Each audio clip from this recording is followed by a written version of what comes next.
Some movies aren't just scary. They burrow deep into your psyche and leave scars. These five films aren't for the faint of heart. They're brutal, thought-provoking, and will haunt you long after the credits roll. I'm not just talking about cheap gore or jump scares.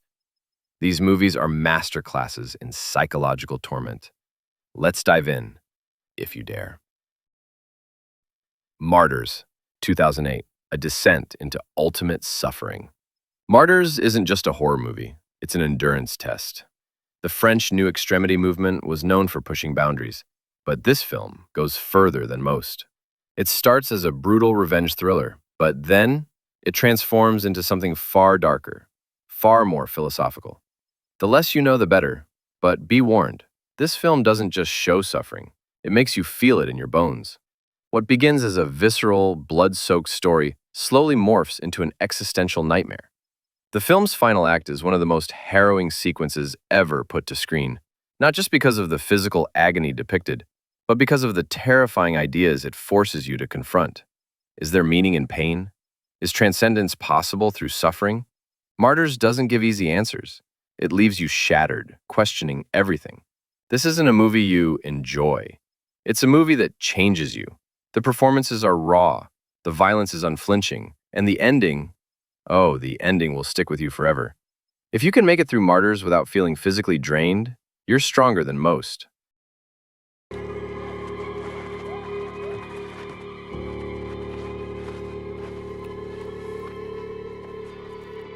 Raw, 2016, a disturbing coming of age with cannibalism. On the surface, Raw is about a vegetarian veterinary student who develops a taste for human flesh. But this isn't just some gross-out horror flick. It's a deeply unsettling exploration of desire, identity, and the animalistic instincts we try to suppress. The film's director, Julia Ducournau, crafts a world that feels both hyperreal and deeply surreal, making every moment of body horror feel disturbingly personal. The lead actress, Garance Marillier, delivers a performance that's equal parts vulnerable and terrifying. Her transformation isn't just physical, it's psychological, a slow unraveling of societal conditioning. The film's most shocking moments aren't just about gore, though there's plenty. They're about the blurred lines between lust, hunger, and self-discovery. One particular scene involving a simple dance will make your skin crawl in ways you never expected. Raw is beautiful, grotesque, and impossible to shake. It's a film that forces you to ask, how far would you go to embrace your true self? And what if your true self is monstrous? If you feel like screaming, I definitely think that you should.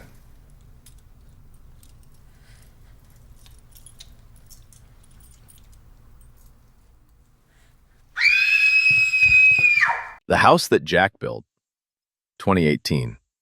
A serial killer's twisted art project. Lars von Trier doesn't make movies, he makes psychological assaults. The House That Jack Built is his most confrontational work yet, following a meticulous serial killer, Matt Dillon in a career-best performance, who views his murders as art. This isn't a traditional slasher. It's a darkly philosophical journey into the mind of a narcissist who justifies his brutality with chilling logic. The film is structured as a series of incidents, each more disturbing than the last. Some moments are shockingly violent, others are psychologically invasive, but all of them are laced with von Trier's signature dark humor. There's a scene involving a family that's so horrifying not because of what's shown, but because of what's implied. The tension is unbearable, and Dillon's calm, almost charming narration makes it all the more unsettling. The final act goes completely off the rails in the most von Trier way possible, blending surrealism, historical references, and pure nightmare fuel. This film doesn't just want to disturb you, it wants to challenge you. Can evil be art? Can a monster be sympathetic? The House That Jack Built doesn't care if you walk away disgusted, it just wants to make sure you never forget it. Dogtooth, 2009. A family trapped in their own twisted reality. Yorgos Lanthimos' Dogtooth is a slow-burning nightmare dressed up as a dark comedy. It follows a family whose children have been raised in complete isolation, fed lies about the outside world. The parents control every aspect of their lives, from language to sexuality, creating a warped microcosm of manipulation. The result? One of the most unsettling depictions of psychological abuse ever filmed. The film's horror doesn't come from violence, though there are moments of shocking brutality, but from the suffocating atmosphere of control. The children speak in stilted, childlike phrases, their understanding of reality completely distorted.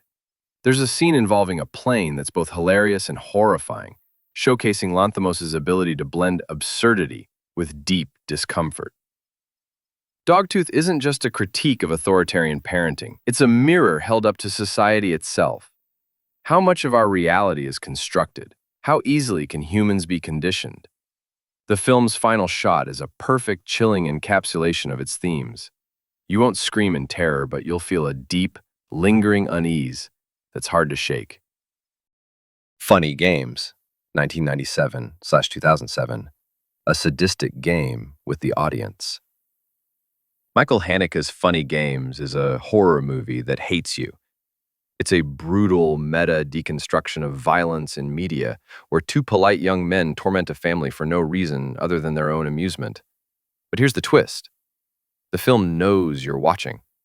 It taunts you, breaks the fourth wall, and forces you to question why you're even here. The violence is sparing, but agonizing. Not because it's graphic, but because Haneke refuses to let you look away. There's a scene involving a remote control that's one of the most infuriating genius moments in horror history. The killers aren't monsters. They're bored, smirking nihilists, and that makes them even scarier. Funny Games isn't just disturbing. It's angry. It's a middle finger to audiences who crave violence as entertainment.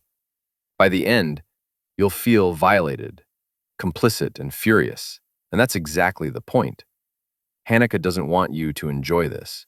He wants you to suffer, just like his characters. These movies aren't just about shock value.